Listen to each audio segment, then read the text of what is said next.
Así que vamos a dar lectura ahora del 3 al 43. Si están ahí, digan amén. Y dice así la palabra de Dios, versículo 13. Pablo y sus compañeros navegaron desde Pafos y llegaron a Perge de Panfilia. Pero Juan se apartó de ellos y regresó a Jerusalén. Ellos saliendo de Perge, llegaron a Antioquía de Pisidia. Y en el día de reposo entraron a la sinagoga y se sentaron. Después de la lectura de la ley y los profetas, los oficiales de la sinagoga les mandaron a decir: hermanos, si tienen alguna palabra de exhortación para el pueblo, hablen. Pablo se levantó y haciendo señal con la mano dijo: hombres de Israel y los que temen a Dios, escuchen. El Dios de este pueblo de Israel escogió a nuestros padres y engrandeció al pueblo durante su estancia en la tierra de Egipto, y con brazo fuerte los sacó de ella. Por un periodo como de 40 años los soportó en el desierto. Después de destruir 7 naciones en la tierra de Canaán, repartió sus tierras en herencia. Todo esto duró como 450 años. Después de esto, Dios les dio jueces hasta el profeta Samuel. Entonces ellos pidieron un rey y Dios les dio a Saúl, hijo de Cis, varón de la tribu de Benjamín, durante 40 años. Cuando lo quitó, les levantó por rey a David, del cual David también testificó y dijo: he hallado a David, hijo de Isaí, un hombre conforme a mi corazón, que hará toda mi voluntad.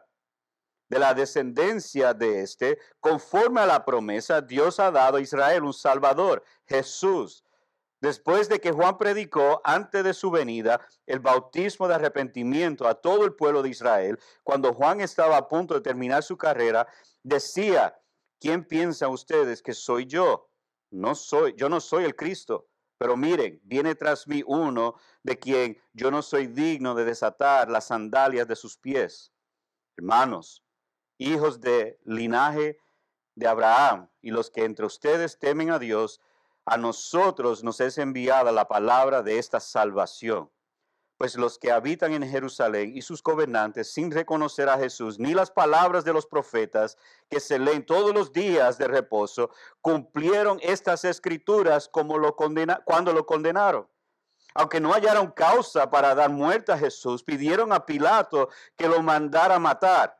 Cuando habían cumplido todo lo que estaba escrito acerca de él, lo bajaron de la cruz y lo pusieron en un sepulcro. Pero Dios lo levantó de entre los muertos. Y por muchos días apareció a los que habían subido con él a Galilea, a Jerusalén, los cuales ahora son sus testigos ante el pueblo. Nosotros les anunciamos las buenas nuevas de que la promesa hecha a los padres, Dios la ha cumplido a nuestros hijos al resucitar a Jesús, como también está escrito en el Salmo 2: Hijo mío eres tú, yo te he engendrado hoy. Y en cuanto a lo que resucitó entre los muertos, para nunca más volver a corrupción, Dios ha hablado de esta manera: les daré las misericordias santas y fieles prometidas a David. Por tanto, dice también el otro salmo: no permitirás que tu santo vea corrupción. Porque David, después de haber servido el propósito de Dios en su propia generación, durmió y fue sepultado con sus padres y vio corrupción. Pero aquel a quien Dios resucitó no vio corrupción. Por tanto, hermanos, sepan que por medio de él les es anunciado el perdón de los pecados, y que de todas las cosas de que no pudieron ser justificados por la ley de Moisés, por medio de él, Jesús, todo aquel que cree es justificado.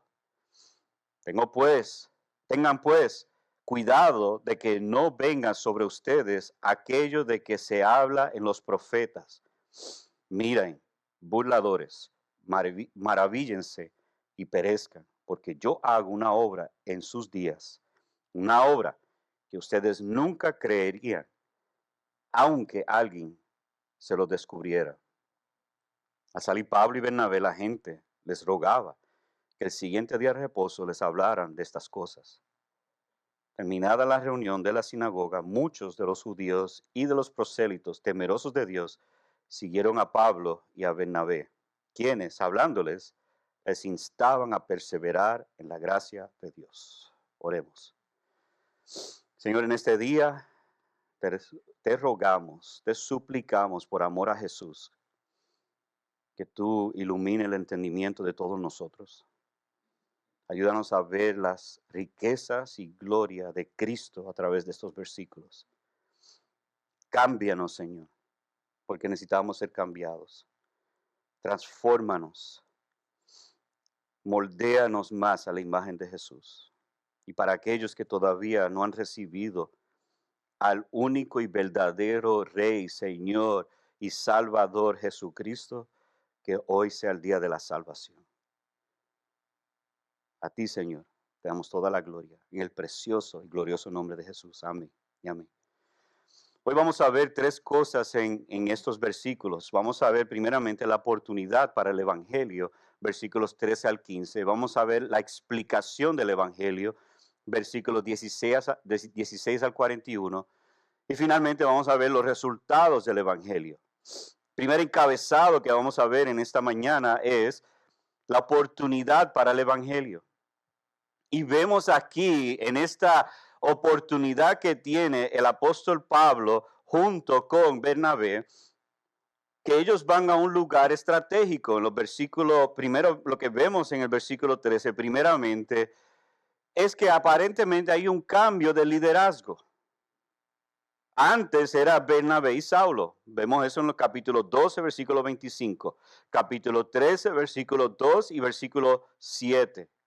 Y en el versículo 9, ahora su nombre es Pablo. Versículo 9 del capítulo 13. Ya no es Saulo. ¿Por qué? Pues porque Saulo es el nombre hebreo de Pablo. Y él cambia su nombre a un nombre igual en griego, que es Pablo. Es la diferencia que hay entre los dos. Es como si yo voy y Dios me envía a mí a predicarle a los americanos, a anglos, aquí en Estados Unidos, y yo voy y me cambio mi nombre a un nombre más fácil de decir, como Julius o algo así, un nombre que sea parecido a mi nombre ahora, o July, que es lo equivalente a lo de inglés, es lo mismo. Ahora, si yo digo ese nombre, me va a mirar un poco raro, quizá voy a tener que cambiarlo, modificarlo un poco más, pero es para ayudarlo a entender. No es nada místico, es simplemente una manera para él conectar con el pueblo con quien él va a evangelizar. En el versículo 13 dice, noten cómo dice ahora, Pablo y sus compañeros. Ya no dice Pablo y Bernabé, aunque más un poco después sí lo va a decir. Pero aquí vemos que ahora Pablo es el líder de estas misiones. O sea, hay un cambio ahora de Bernabé a Pablo. Entonces ahora vemos que Pablo es el predicador principal. Él es el que va a proclamar de ahora en adelante. Y el Espíritu Santo nos está anticipando por qué Pablo está primero. Porque él va a predicar. Él va a ser el que va a proclamar. ¿Salieron para dónde? Salieron de Pafos en Chipre, que eso es una isla al sur que está entre Antioquía y este lugar que vamos a ver ahora, Panfilia. Y llegaron a un lugar que se llama Antioquía de Pisidia. Ahora, déjame explicar esto un poco porque no acaban de ellos salir de Antioquía, ahora van para otra Antioquía, ¿o qué es esto? Bueno, en la historia había uno que se llamaba Antioquía y él conquistó y en honor a él le pusieron un nombre, el nombre de ciertas ciudades. Y esta es una de esas ciudades. Ahora, ¿por qué se llama Antioquía de Pisidia? Es porque está en camino a Pisidia. No está en Pisidia, de hecho está en Panfilia, que es otra provincia. Pero está cerca, está más cerca allí que está de otro lugar. De hecho, este lugar es tan estratégico, es una colonia romana, tan estratégico que todo esto se conoce, donde Pablo va a estar ministrando, como Asia Menor. Ahora, esta ciudad era bien importante y estratégica porque estaba entre tres provincias. Estaba Asia, Galacia y Panfilia. Entonces, esta ciudad estaba a camino a cada uno de esos lugares. Ahora, no, tenemos que entender que, estaba hablando con uno de los hermanos hoy, Dios sabe lo que está haciendo. Es una razón porque Dios lo envió para allá. Y lo envió porque de ahí se iba a repartir el evangelio a tal punto que hoy día tenemos un libro al cual Pablo le escribió porque esta iglesia estaba allí que se había formado, que se conoce como el libro de los Gálatas.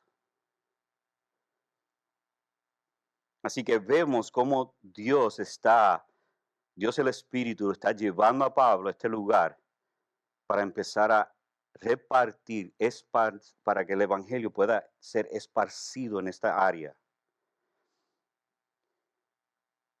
Sin embargo, vemos que tan pronto habla de este lugar, como que hay un pequeño comentario aquí que parece como que no cabe. Mira el texto, versículo 13. En la última parte dice, pero, esto está pasando, ellos están yendo a este lugar estratégico, pero Juan se apartó de ellos y regresó a Jerusalén. Bueno, lo que vemos aquí, vimos ya la oportunidad estamos viendo la oportunidad para el evangelio, el lugar estratégico donde Dios va a obrar, pero también vemos una oportunidad para el abandono. ¿Y por qué yo lo digo así? ¿Por qué una oportunidad para el abandono? Porque este era el momento, si se iba a ir uno, que se fuera. Porque si no, no había manera que cuando suban al norte, dentro del país, no había manera que se podía ir. Y si era ahora, si era el momento, tenía que ser ahora para él irse. En Hechos 15:38 usa la palabra apartado en la Reina Valera. En la Nueva Biblia de las Américas usa la palabra desertado. La palabra significa literalmente uno que se revela. Y así lo vio Pablo. Y este detalle es bien importante. Es bien importante porque primeramente no sabemos por qué se apartó. Podemos especular muchas razones por qué Juan Marcos se abandonó a Pablo y Bernabé. Pero lo que sí sabemos es que se fue. ¿Y para dónde se fue? Bueno, el texto nos dice, regresó a Jerusalén. Si ustedes se acuerdan, en Hechos capítulo 12, versículo 12, el apóstol Pedro, después de haber sido arrestado y después de un ángel liberarlo, él fue a una reunión de oración en la casa de María, la mamá de Juan. ¿Y dónde estaba Pedro? En Jerusalén. Ahora es interesante que en 1 de Pedro 5:13, Pedro saluda a Juan Marcos como su hijo. Y aquí estamos viendo una conexión. Pedro tuvo una buena relación con Juan Marcos y posiblemente lo pastoreó durante este tiempo. Porque parece que Pedro era el pastor de la iglesia donde se reunía en la casa de la mamá de Juan Marcos. ¿Me están siguiendo? Entonces, al Marcos llegar allí, Juan Marcos, es posible que Pedro estaba discipulándolo, cuidándolo, amándolo. Ahora, sabemos históricamente, que este Juan Marcos fue el mismo que escribió el libro, el Evangelio de Marcos. Y también sabemos que fue Pedro quien influenció a Marcos a escribir este Evangelio. ¿Qué es lo que quiero decir con todo esto? Porque después sabemos que en el capítulo 15, por culpa de Juan Marcos, Pablo y Bernabé se dividen. Pablo se va por un lado con Silas y Bernabé y Marcos se van para otro lado. ¿Y qué tiene que ver el abandono de Juan en la narrativa de lo que acabamos de leer? Yo creo que el Espíritu Santo nos está mostrando que a veces en la obra del ministerio algunos se apartan. Y yo creo que todo aquí que es miembro de USC hemos tenido que ver algunos que se nos han ido y se han apartado y por diferentes razones. No sabemos todas las razones, pero algunos se han apartado por razones que, para no entrar en mucho detalle, pues se han ido. Lo que yo sí quiero impresionar en el corazón de cada uno de nosotros es que ningún creyente es exento a la posibilidad de apartarse de la obra del Evangelio. Tengamos mucho cuidado de juzgar y decir, ay, yo nunca haría eso. Porque yo he escuchado de gente decirme, yo nunca haría eso, y eran los primeros que después me enteré que estaban haciéndolo. Y tenemos mucho cuidado. Lo que sí vemos es que Dios en su providencia le trajo hombres a la vida de Juan Marcos para animarlo y ayudarlo. Y yo creo que eso es lo que debemos de hacer tú y yo como creyentes. Buscar a aquellos que se han apartado y animarlos, ayudarlos, cuidarlos. Porque aún después Pablo escribe, envíame a Juan Marcos que me es útil para el Evangelio. Porque alguien trabajó con ellos. Yo creo que hay una oportunidad para nosotros de buscar a aquellos que se han perdido. El libro de Santiago nos enseña que si un hermano se aparta y tú te lo ganas, te has ganado el hermano. Y eso es algo que yo creo que debemos de hacer. Yo creo que esto está aquí a propósito para mostrarnos que aún en las misiones puede ser, o en la hora del evangelismo, algunos se van a apartar. Tal vez eres un miembro de la iglesia y has abandonado la obra que nos corresponde. Y tal vez has abandonado de manera, escúchame, de manera pasiva. ¿Qué tiene que ver eso? ¿Qué significa eso? Pues quizá viene los domingos, pero no te envuelve más nada. Porque tienes trabajo, porque tu vida ha cambiado, o tu familia ha extendido, tiene otras responsabilidades. Permítame ayudar a los que están abandonando el Evangelio de manera pasiva. ¿Hay algo más importante en esta vida que el Señor Jesucristo? ¿Habrá algo más importante? Déjame añadirle otro nivel a esto. Si Dios, cuando te juzga y te trae a memoria todo lo que tú has hecho, todo ese abandono pasivo que tú has hecho, pero Señor, es que yo tenía familia. Tú tienes que entender, Señor, que es que este trabajo demandaba mucho de mí. Señor, tú tienes que entender que es que tenía estas cosas que tenía que hacer. Déjame primero enterrar a mi papá y después yo te sigo. Déjame primero criar a mis hijos y después yo te sigo. Déjame hacer estas cosas y después yo te sigo. Y después viene y nunca lo sigues. Jesús dio una advertencia muy fuerte. Alguien vino donde él y dijo, Señor, hasta se arrodilló. Yo te seguiré donde quiera, pero déjame primero enterrar a mi papá. ¿Sabes lo que Jesús dijo? Sí, claro, hijo. Dale, hágalo. Yo te espero. Dijo eso. Porque esa es la expectativa que muchas veces tenemos de Jesús. Él es un Dios pasible, que no, ay, yo te entiendo tu pecado, yo entiendo lo que tú estás haciendo.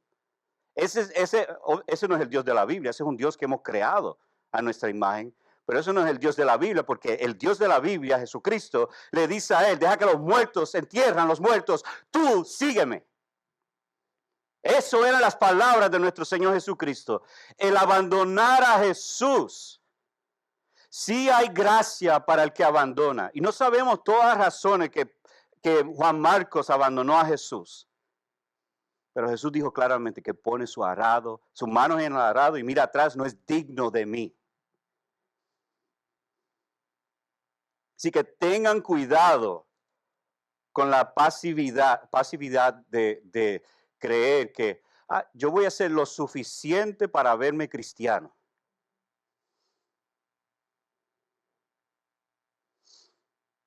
O tal vez estás o has abandonado activamente.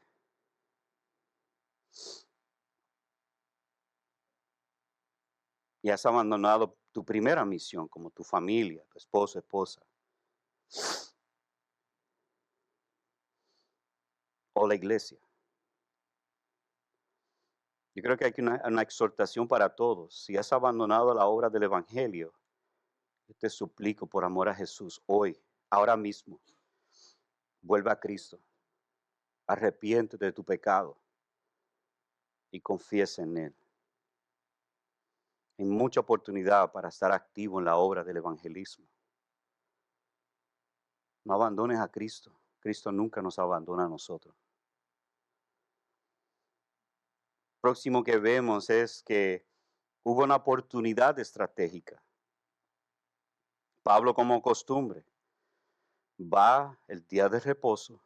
Él sabe dónde van a estar los judíos en el día de reposo. ¿Dónde van a estar? En la sinagoga. Y él va allí.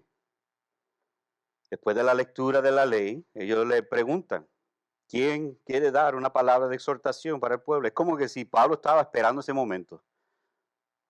Como que él sabía que alguien iba a decir algo. Y tan pronto dijeron eso, como ahí dice, Pablo se levantó. Él ni dijo así, ni levantó la mano ni nada. Él se levantó y empezó a hablar.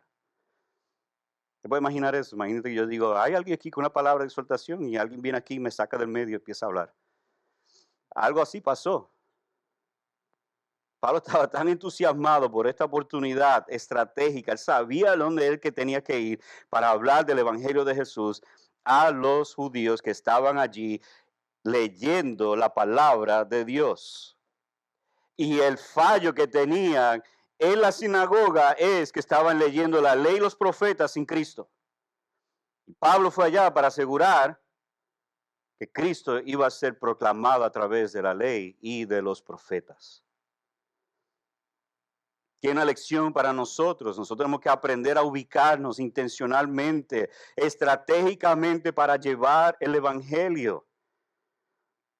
Para los que son cristianos es importante cuando busques trabajo, escúchame, cuando tú busques trabajo, no aceptarlo porque te da más dinero, sino considerar si ese trabajo te dará mejor oportunidad para el evangelio.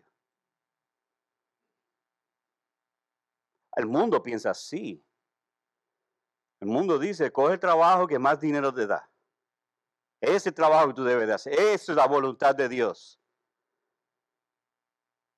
Nos debemos, si eres creyente, eres un misionero, tú debes ubicarte no en el lugar donde más trabajo, más dinero te da. Te debes ubicarte en el lugar donde más oportunidad te darán para hacer sal y luz. Yo quiero que la gente me vea viviendo en Cristo. Yo quiero la oportunidad para que otros puedan verme viviendo en Cristo, aún en esta situación difícil y dura que hay aquí donde yo estoy trabajando. ¿Por qué? Porque la luz del evangelio va a brillar aún más. Ahora, si el dinero es lo más importante, tu toma de decisiones debes considerar que estás practicando la codicia o la avaricia. Pues ese es tu Dios. Tú has cambiado al Dios verdadero por el dinero. Y como dijo Jesús, en Marcos capítulo 6, tú no puedes servir a dos señores. No puedes servir al dinero y a Dios a la misma vez. Tú no puedes.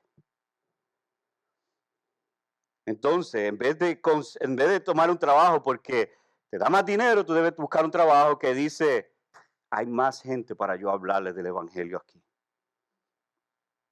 Esto es una oportunidad para que yo pueda vivir en Cristo y mostrarle la gloria de Jesús en mi vida.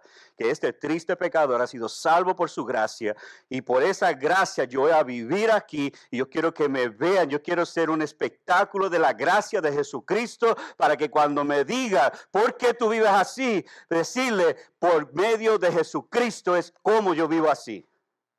No por mi fuerza, sino por la fuerza de aquel que me redimió de mis pecados. Eso es ser intencional, eso es ser misional. Amados, gusta o no te gusta, si eres un creyente, tú eres un misionero. Lo eres, tú no puedes abandonar esa realidad. Dios no te salvó para tu mejor vida ahora. Dios te salvó para que tú seas luz en medio de la oscuridad.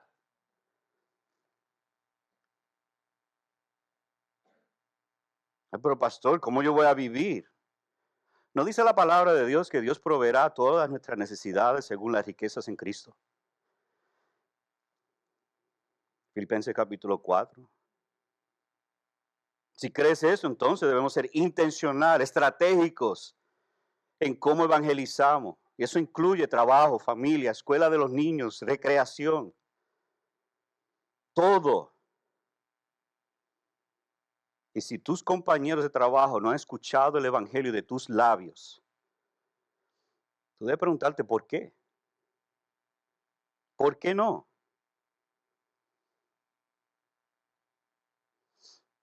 Si eres dueño de negocio, usa tu negocio para aprovechar y hablarles del evangelio a tus empleados.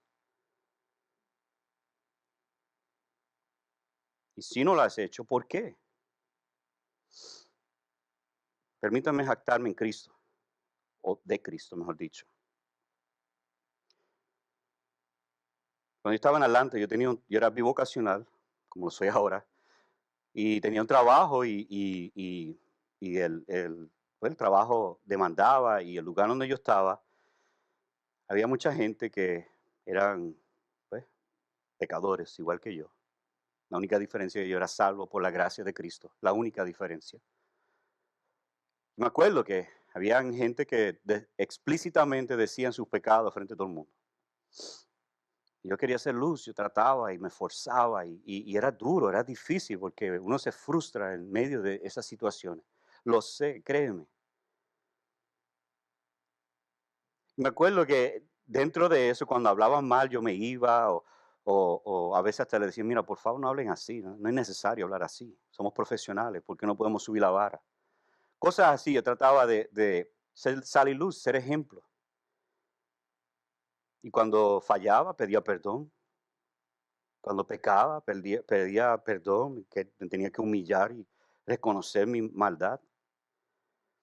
Pero esa plataforma, una vez me acuerdo que hicieron una reunión y yo estoy allí en esa reunión. De momento alguien dijo, mira, necesitamos a alguien que ore por nosotros porque vamos a comer una comida de Thanksgiving. Y de momento me llama mi nombre. Yo estoy ahí tranquilo, yo no sé por qué me llamaron, yo estoy allí tranquilo, listo para comer. Y de momento, mira, Julio, ven acá, tú puedes orar por nosotros. Y había más de 100 personas allí, la mayoría de ellos no los conocía. Pues yo me levanté, me fui allá. Y lo único que pude pensar es, aquí hay toda esta gente, ninguno es salvo. Yo voy a orar el evangelio. Esta va a ser la última vez quizá que me pidan esto, pero yo voy a aprovechar esta oportunidad y así fue. Y yo zumbé el evangelio ahí. No era ni una oración, era más una predicación. Y lo tenía fresco porque yo iba a predicar ese domingo. Yo estaba como que ya encendido y yo me fui en toda y dije, olvídate, que me voten. Y me puse, y me acuerdo que alguien vino de mí y me dijo, ay, gracias por eso me ayudó mucho. Yo quiero que sepa, yo me crié en la iglesia. Y yo dije, ¿qué pasó? Y yo no sé. Y ahí me habló la cosa fue que él después empezó a volver, le hablé otra vez del evangelio, empezó a ir otra vez a la iglesia. Dios lo salva, es bautizado y después antes de yo irme me dijo, yo creo que Dios me está llamando al ministerio. Todo eso porque propuse en mi corazón mostrar la sal y luz de Jesucristo. Y tú puedes hacer lo mismo, donde tú estás. Vemos ahora cómo Pablo explica el Evangelio, versículos 16 al 41.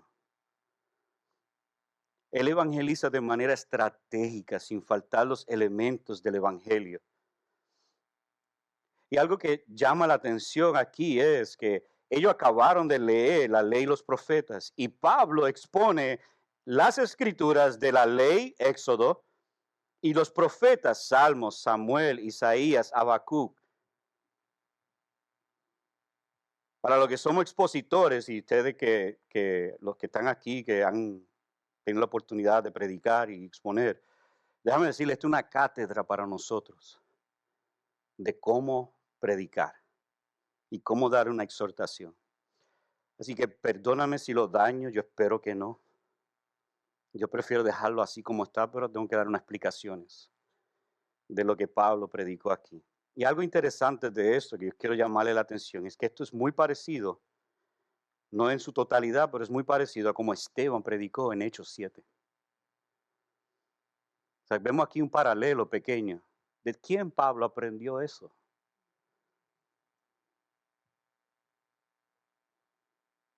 Y él va, empieza. Versículo 17 en adelante. Voy a dar un resumen de estas partes. Él empieza con el Éxodo.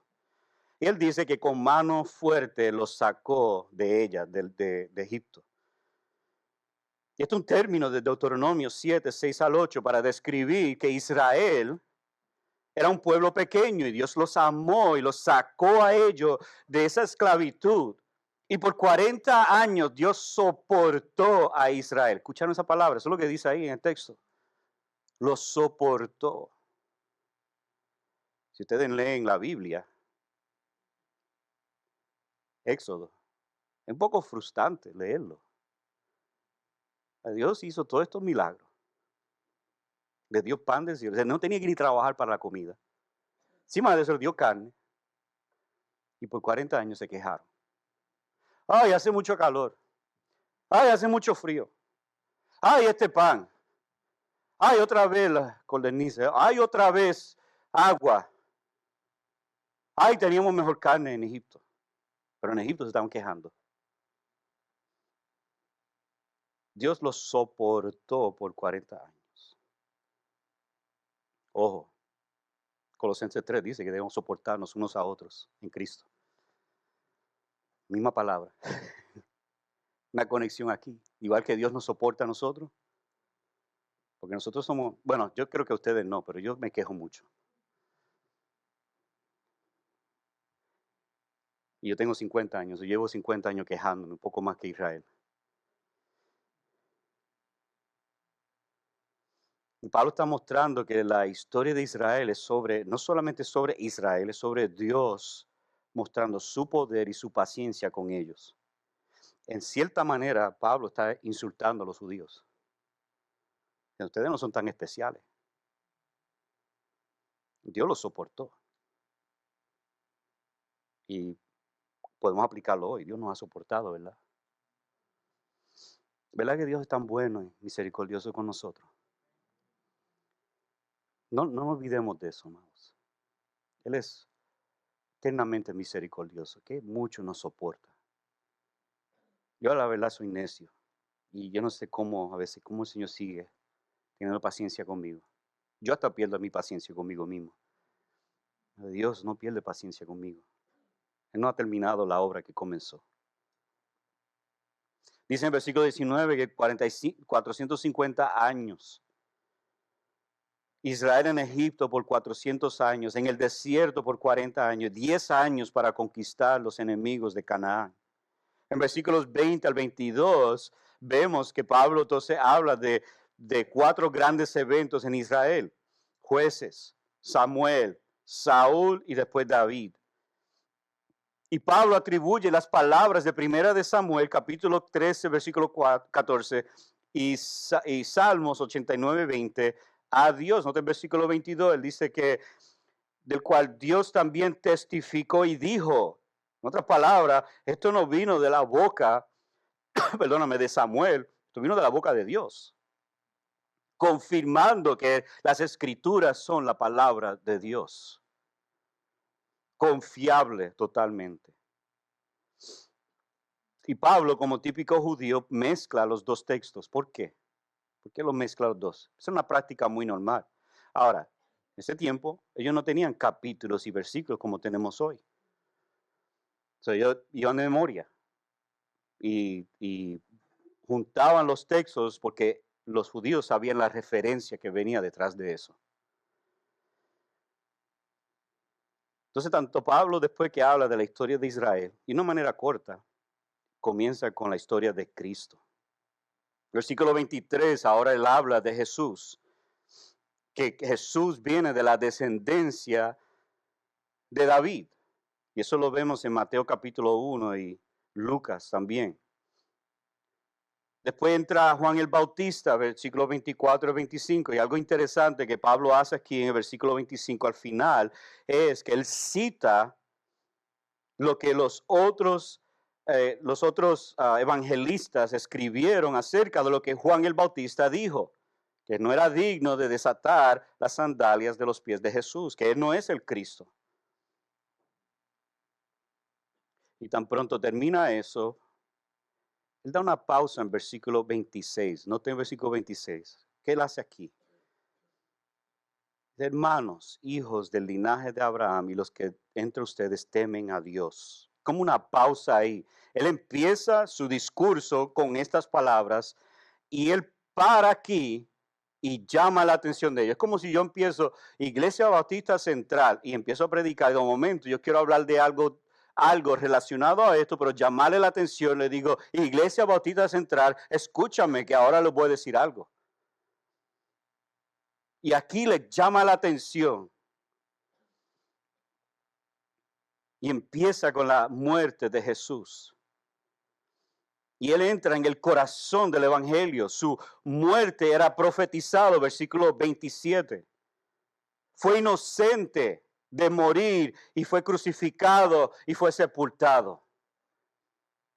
Amado, la realidad, Jesús es una persona real. No solamente históricamente, pero bíblicamente. Él vivió. Él era un ser humano. Él tenía todas las características que tú y yo teníamos. Lo que lo aparta a él de nosotros es que nunca pecó. Nunca pecó. Y no tenía razón por qué matarlo. No hubo razón. Y Pablo le punta el dedo a los judíos. Dice, ustedes fueron que lo mataron. Ustedes lo entregaron a los gentiles. Y él entra, le muestra a ellos que sí, él murió. Fue bajado a la cruz y lo sepultaron. Y versículo 30. Esto es como bien paulino. Pero Dios. ¿Se recuerda? Eso trae como ecos de Efesios capítulo 2, versículo 6, cuando él dice, pero Dios. Porque habla de quiénes somos nosotros. Él dice, pero Dios. ¿Qué hizo Dios? ¿Qué es el pero que Dios hizo en este texto? Pero Dios lo resucitó. Eso es clave. El corazón del evangelio está en la muerte y la resurrección de Jesucristo. Estos dos no se pueden separar. Tú puedes hablar de la muerte y mucha gente no se ofende. Pero cuando tú mencionas la resurrección, las implicaciones son, Jesús venció la muerte. Eso es lo que implica el ser resucitado. Amado, Jesús fue muerto y murió una muerte terrible. Ningún ser humano en la historia ha sufrido como sufrió Jesucristo. Porque no solamente sufrió físicamente, Él sufrió espiritualmente, su alma fue angustiada. Él sufrió por ti y por mí. Y Él murió. Y lo sepultaron. Me acuerdo la vez que cuando mi mamá murió, tú sabes cuando me dio más duro, no fue cuando vi su cuerpo. Sí, me dio, yo lloré, esto fue duro experimentar eso. Pero en Puerto Rico, cuando entierran a alguien, no es como aquí, que lo entierran. En esta situación era como un cuadro que estaba hecho de cemento. Y ahí es donde pusieron el cuerpo. Y lo sellaron. Y ahí fue que me dio la realidad. Ahí fue como que despertó la realidad. Ella murió. No va a volver. Ya no hay vida más. Y eso pasó con Cristo. Lo pusieron en un sepulcro y sellaron el sepulcro. Ya murió. El cerrarlo ya, eso significa no hay vida en el cuerpo de Jesús. Él no se desmayó. Él murió. Él murió por pecadores. Pero Dios lo levantó de entre los muertos. Qué glorioso mensaje tenemos para darle al mundo. Él dio su vida para rescatar a pecadores, pero Dios lo levantó de entre los muertos. Y aquí después Pablo los invita a ellos.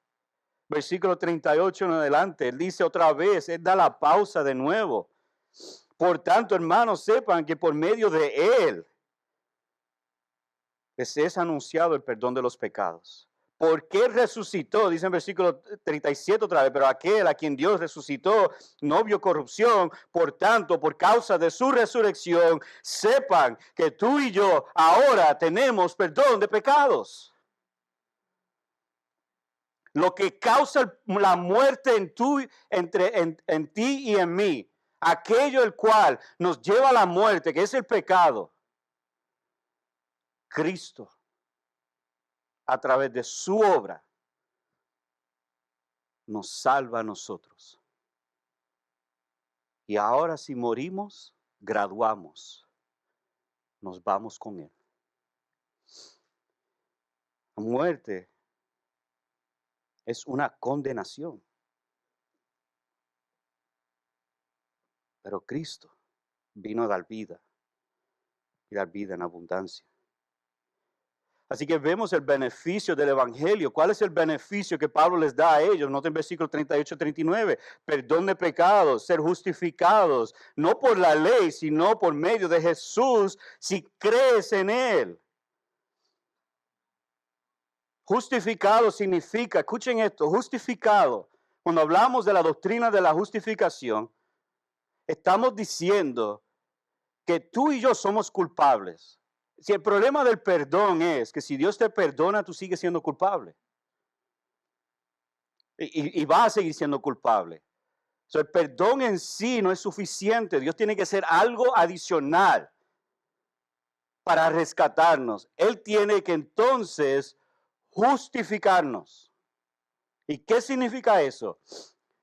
Si tú vas a la corte y tú, vamos a suponer que te dan una infracción o un ticket por exceso de velocidad y tú dices, no, yo no lo hice. Y tú vas a la corte y el juez está allí y tú das tu argumento. Nada, que el radar está dañado, es que esto y esto y esto. Y tú tratas de buscar la justificación de tu infracción. Y después ellos dicen, aquí está la evidencia. Paga la multa, eres culpable. Justificación es decir, ahora pueden perdonarte, pero tú sigues siendo culpable. Justificación es, alguien vino y va a pagar tu deuda y va a tomar tu culpabilidad sobre él. Y ahora su inocencia la vamos a transferir a él. Y ahora tú, como eras culpable, ahora es inocente y este es ahora culpable. Y aparte de justificar, es que ya Dios, por medio de la fe, te declara inocente de todos tus pecados. Justo. Dios te ve como justo. No por tus obras, pero por lo que Cristo hizo por ti. Eso es grande.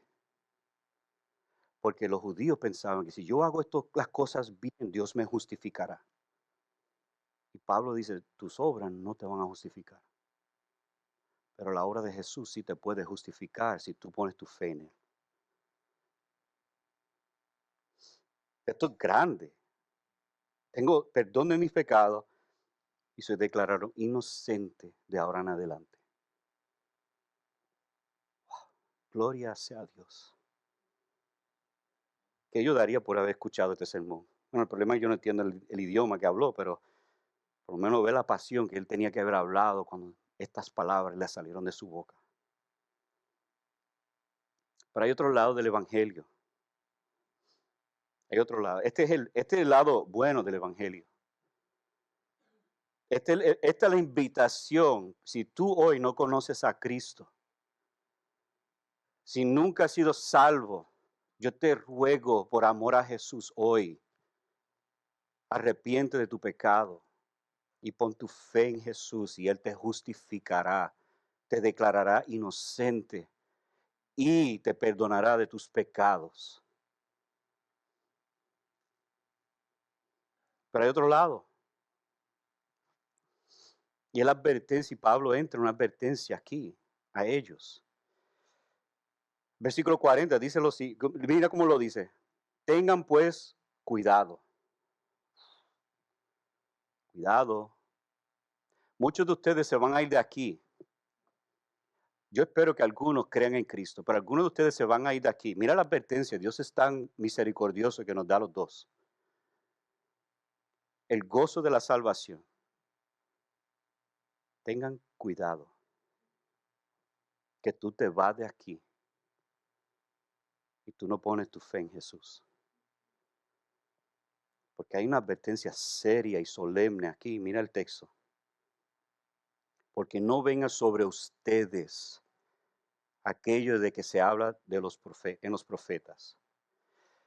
Y ahora, interesantemente, Pablo cita a Habacuc 1:5. Y es fascinante porque este texto aquí es el porvenir.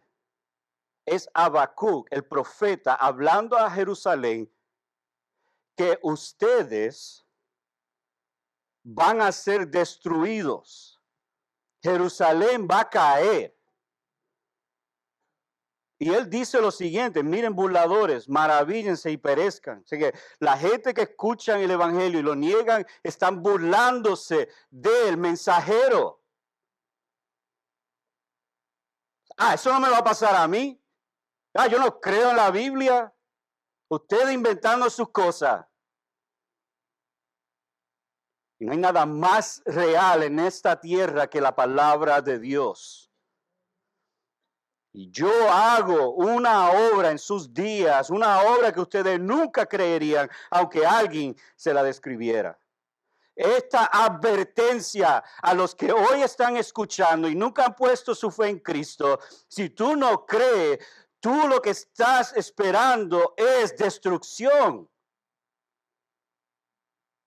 Porque Habacuc le está diciendo esto a Jerusalén, que está a punto de ser destruido. Y ellos se burlan del profeta y dicen, esto no nos va a pasar. Y después, ¿qué pasó? Jerusalén fue destruida, el templo fue destruido, las murallas cayeron. Tuvieron más de 70 años en otro país. Interesantemente, Yo creo que esta profecía se pasó 2 veces. Porque en el año 70 después de Cristo, Jerusalén cayó. Porque se burlaron del Mesías. Porque rechazaron al Mesías. Y Jerusalén cayó. El templo cayó. Las murallas cayeron. Por su necedad. Y esto no es lo peor del caso. Esto es una sombra de una realidad peor. Si tú niegas a Jesucristo hoy, ciertamente destrucción vendrá a tu vida. Si tú niegas el Evangelio, ciertamente vendrá en juicio. Esto es Disney comparado con lo que va a pasar.